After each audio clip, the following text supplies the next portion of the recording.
In my previous video, I explained how the A, K, and E loci interact with one another to form the foundation of a dog's coat color and pattern, with a promise of more detailed videos to follow. So here we are.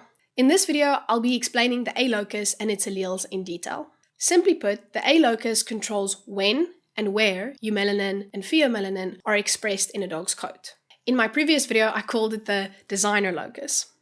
I also mentioned that in order for the A locus to express any pattern fully, a dog needs a non-black gene pair at the K locus. There are at least 4 distinct alleles at the A locus, but it's important to know that this field is still evolving, with new variations still being discovered. As a heads up, I'm going to refer to eumelanin and pheomelanin as black and red, respectively, but remember that these terms are referring to the pigment type, not the actual color. So black refers to any eumelanin base color, like brown, blue, or lilac. And red refers to the entire pheomelanin spectrum, from cream to gold to a deep rust color.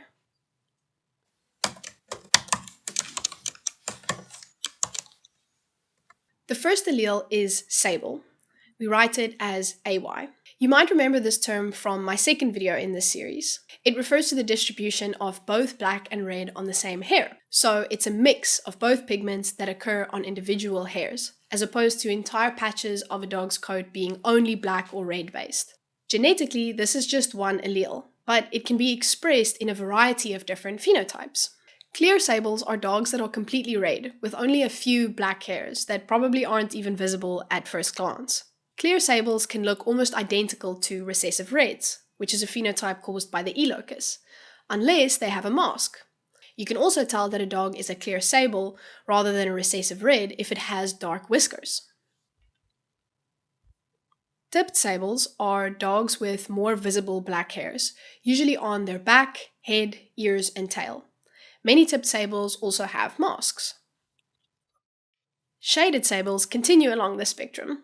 They are red dogs with very obvious black hairs covering the top of their back, head, ears, and tail. One of their distinctive features is this widow's peak, where the black forms a point. And this phenotype mostly occurs in long-haired breeds.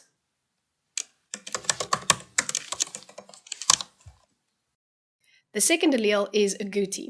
We write it as AW. This is one of the oldest and most widespread mammal genes, but it's actually the rarer one across domestic dogs today, and also one that I mentioned in my video on dog pigmentation.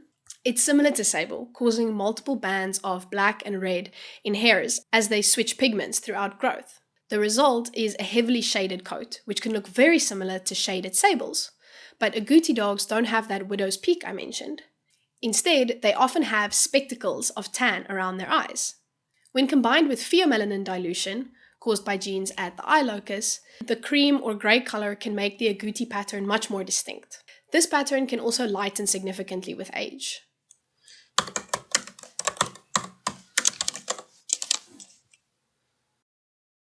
The third allele is tan points, written as AT. This one is often easier to recognize, as it features a black coat with very restricted and distinct red markings on the sides of a dog's muzzle and on their lower legs and feet, in addition to spots on their eyebrows and cheeks and triangular patches on their chest. Tan point dogs can also have a mask, which will cover the red on their muzzle and cheeks.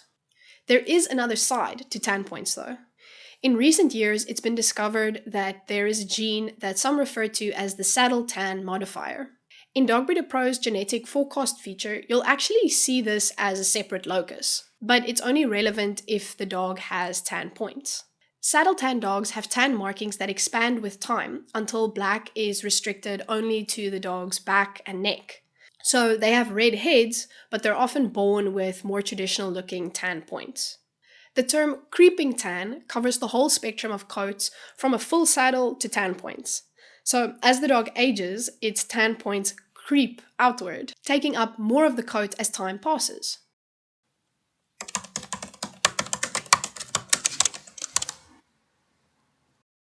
Finally, at the A locus, we have recessive black, simply written as a lowercase a. A recessive black dog has a solid black coat.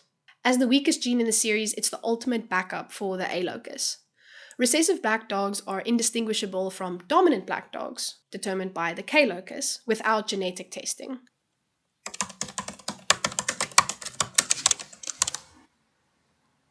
Okay, here's the dominance hierarchy of the genes that we've covered. Sable is the top dominant, meaning we only need one copy of it in a pair for it to be expressed. Next is Agouti. If a dog has one copy of the Agouti gene and one tan point or recessive black gene, that Agouti will be expressed as it's more dominant over the other two. If a dog has one tan point gene and one recessive black gene, the tan point will be expressed, and so on. Lastly, remember that some breeds use breed terms for certain phenotypes that aren't genetically accurate. For example, tan point borzois with grizzle, something caused by the locus, are referred to as Sable, but this has nothing to do with the genetic term that I discussed in the beginning of this video. If you want to play around and test out what you know, you can go to Dog Breeder Pro to use our genetic forecast feature, where you can build dogs by selecting specific genes, including those at the locus. I highly recommend doing this because it's really helpful when you can actually see the effect of certain gene pairs, especially if you're struggling with the dominance hierarchy. You can also pair two dogs to predict the coats of their litter. Just go to dogbreederpro.com and sign up for a 30-day free trial.